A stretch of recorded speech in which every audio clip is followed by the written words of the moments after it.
Môre, dis Woensdag die 1 Oktober en vandag moet ek jou vertel van die vreemdste naam in die Bybel. Die man se naam was letterlik 'n profesie. As hy sterf, sal dit kom. En God het hom die oudste man ooit gemaak, 969 jaar. Dis nie 'n toeval nie, dis genade.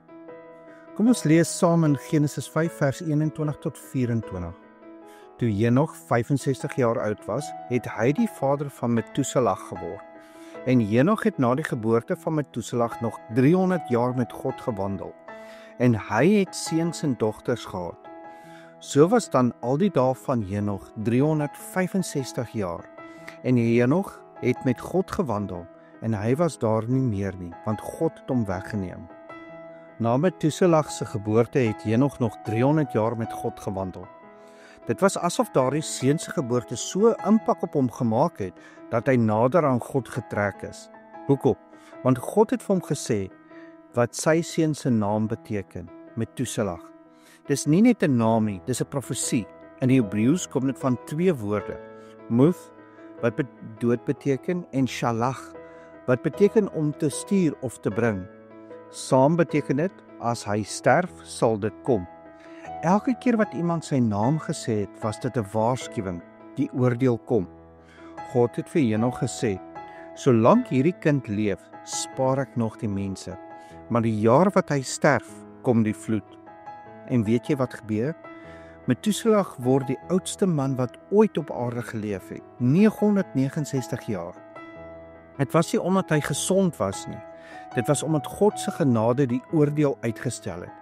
Elke jaar wat Methuselah geleef het, was nog 'n jaar van genade vir goddelose wêreld. 969 jaar van geduld, 969 jaar van uitgestelde oordeel, 969 jaar waar God gewag het vir mense om te bekeer. En uiteindelik, Methuselah sterf en in daardie jaar kom die vloed van Noag, presies soos God gesê het. Maar weet jy, ons leef vandag in dieselfde situasie. In 2 Petrus 3 vers 6 sê dit, die Here vertraag nie die belofte nie, maar hy is lankmoedig oor ons. Daardie woorde, lankmoedig, in die Grieks is makrothumeo. Dit beteken om lank geduldig te wees, om die woede uit te stel. God hou terug wat ons verdien. Hoekom het Jesus nog nie teruggekom nie? Nie omdat God sy belofte vergeet het nie, maar omdat hy lankmoedig is. Elke dag wat Jesus sy wederkoms uitgestel word, is nog 'n dag van genade. Net soos Methuselah se lewe die vloed uitgestel het, so stel Jesus sy geduld vir die finale oordeel uit. Maar maak nie 'n fout nie. Net soos Methuselah uiteindelik gesterf het en die vloed gekom het, so kom maar 'n dag wanneer genade eindig en oordeel begin. Die kruis van Jesus is die bewys van God se lankmoedigheid. Hy het sy eie seun gestuur om die oordeel op hom te neem sodat ons genade kan ontvang. Die vraag is, het jy die kruis aanvaar? Leef jy asof die laaste dag van genade kan wees? Of neem jy God se geduld as vanselfsprekend? Kom ons bid saam. En as jy luister, kan jy jou oë toemaak en jou hart oopmaak. Vader, ons kom vandag oorweldig deur u genade. 969 jaar het u gewag, en nou, byna 2000 jaar na die kruis, wag u steeds. Ons verdien dit nie, Here. Ons verdien die oordeel as sondaars, maar u gee genade. Vergeef ons dat ons u geduld as vanselfsprekend neem. Vergeef ons dat ons dink daar is altyd nog tyd. Methuselah herinner ons, daar kom 'n dag wanneer dit te laat is. Dankie vir u kruis. Dankie dat Jesus die oordeel op hom geneem het wat ons verdien het. Dankie dat u gesterf het sodat ons kan leef. Dankie dat u lankmoedig is en nie wil hê dat mense verlore moet gaan nie.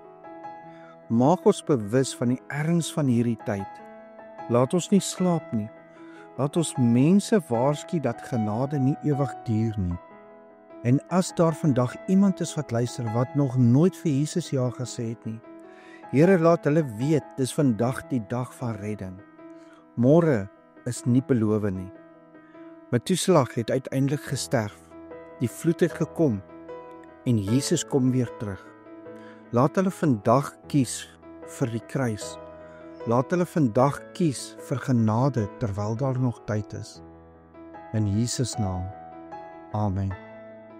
Verklaar vandag saam met my: ek leef in die tyd van genade. Ek waardeer elke dag wat God my gee. Ek is gedek deur Jesus se bloed. Ek is gereed vir sy wederkoms. En onthou, jy mag dalk die Bybel wees wat iemand vandag moet ontmoet.